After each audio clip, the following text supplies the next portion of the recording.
দেখেন ভাই বোনেরা, চারিদিকে মাঠ। এই দেখেন দেখেন কত সুন্দর ধানের ক্ষেতটা। দেখেন চারিদিকে বেড়াতে এসে দেখি কত সুন্দর একটা মনোরম দৃশ্য। বিকালবেলায় ঘুরতে খুব সুন্দর লাগবে, মনটা ফ্রেশ হবে। মন খারাপ থাকলে কেউ ঘুরে বেড়ালে তার মনটা পরিষ্কার হয়ে যায়, ফ্রেশ হয়ে যায়। এই মুক্ত হাওয়াতে তার মনটা শান্তি আসে, ক্লান্তিহীন দেখতে কত সুন্দর লাগছে। দেখেন ধানের ক্ষেতটা অসাধারণ। দেখেন দেখাই আপনাদের ঘুরে ঘুরে একটু আমার ভাই বোনেদের।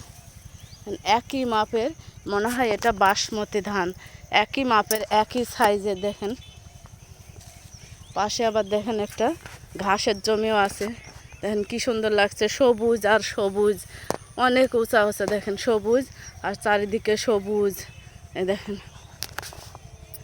এদিকেও আছে, দেখেন কত সুন্দর লাগছে দেখতে।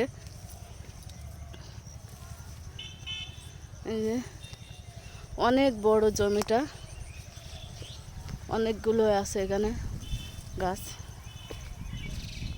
দেখেন বা সামনে দেখেন পুকুর আছে একটা। দেখেন এ দেখেন কত সুন্দর পুকুরটা।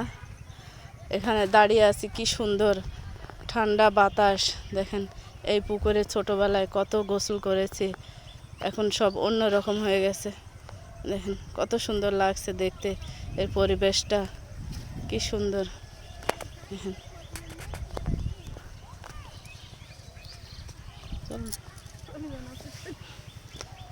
এই দেখেন সব ঘুরে ঘুরে দেখায়। দেখেন সবুজ আর সবুজ, কি মনোরম পরিবেশ। ধানের জমিটা আর ঘাসের জমিটা খুব সুন্দর লাগছে দেখতে। গ্রামের এই দৃশ্যগুলো দেখতে খুব সুন্দর লাগে। দেখেন কি সুন্দর সুন্দর ফুল। দেখেন দেখেন কি ফুল ফুটে আছে। দেখেন কত সুন্দর সুন্দর ফুল ফুটে আছে।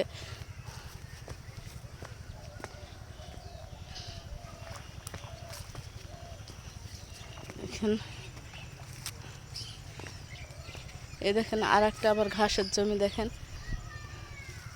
সরি ঘাসের না, এটা আবার একটা ধানের জমি। দেখেন কত সুন্দর লাগছে, পরপর দুইটা ধানের ক্ষেত। এগুলো একটু পেকে গেছে ধানগুলো, আর কদিন পরে কাটা হবে। কত সুন্দর এই ধানের জমিটা। দেখেন এগুলো একই সাইজের একই মাপের হয়ে আছে এই ক্ষেতটা ধানের। এই দুইটাই দেখছি একই ক্ষেতের, একই ধরনের দুই ধান, সুন্দর সাইজ হয়ে আছে, এক সাইজের এক মাপের।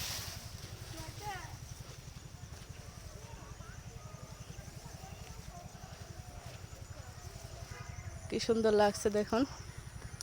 আসসালামু আলাইকুম, সবাই ভালো থাকুন, সুস্থ থাকুন, শুভ বিকালবেলা।